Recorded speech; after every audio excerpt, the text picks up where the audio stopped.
Few relationships in modern geopolitics have captured the world's attention quite like that of Donald Trump and Kim Jong-un.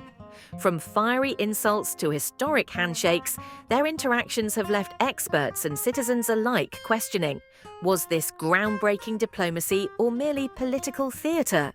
The relationship between Donald Trump and Kim Jong-un has been one of the most unusual in modern geopolitics. The key question remains, was it genuine diplomacy or political theater? The relationship began with escalating tensions in 2017, marked by North Korea's missile tests and Trump's fiery rhetoric, including referring to Kim as Rocket Man at the United Nations. By 2018, the tone shifted dramatically. The two leaders held their first summit in Singapore, marking the first ever meeting between a sitting US president and a North Korean leader. This was followed by a second summit in Hanoi in 2019, which ended abruptly without an agreement, and a surprise meeting at the DMZ later that year. The summits were unprecedented and symbolic, but the lack of tangible results suggests they leaned more toward theatrics. For example, the Singapore summit produced a vague declaration on denuclearization without specifics. In Hanoi, Trump walked away after disagreements over sanctions relief versus denuclearization steps. The fundamental issues, North Korea's nuclear program and regional security, remain unresolved. Both leaders are unconventional and ego-driven, which created an unusual rapport. Trump's willingness to flatter Kim, calling him a smart guy and very talented, was part of his strategy to personalize diplomacy. Meanwhile, Kim used these meetings to elevate his international status and portray himself as an equal to the US president.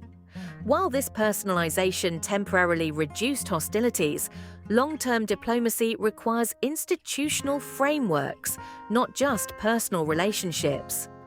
The absence of follow-through mechanisms or detailed agreements after the summits underscores the limitations of this approach. The geopolitical impact of these meetings was mixed. On one hand, they signaled a willingness to engage North Korea directly, breaking a decades-old pattern of isolation. On the other, they emboldened Kim, who continued missile tests and faced minimal consequences. Regionally, the summits concerned allies like South Korea and Japan, who felt sidelined in the process. It also complicated relations with China, North Korea's primary ally. Domestically, the summits played well with Trump's base, showcasing him as a deal-maker willing to tackle intractable issues. However, critics argued that these meetings legitimized a repressive regime without securing concessions. The Trump-Kim relationship remains a unique chapter in diplomacy. While it involved elements of genuine engagement, the lack of substantive progress suggests it leaned more towards spectacle than solutions. Nevertheless, it serves as a reminder of the importance of creative approaches in breaking diplomatic deadlocks.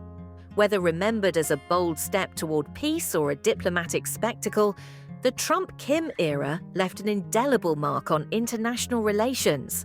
It highlighted both the potential and pitfalls of unorthodox diplomacy, leaving the world to ponder, was it a missed opportunity or a masterstroke of political theater?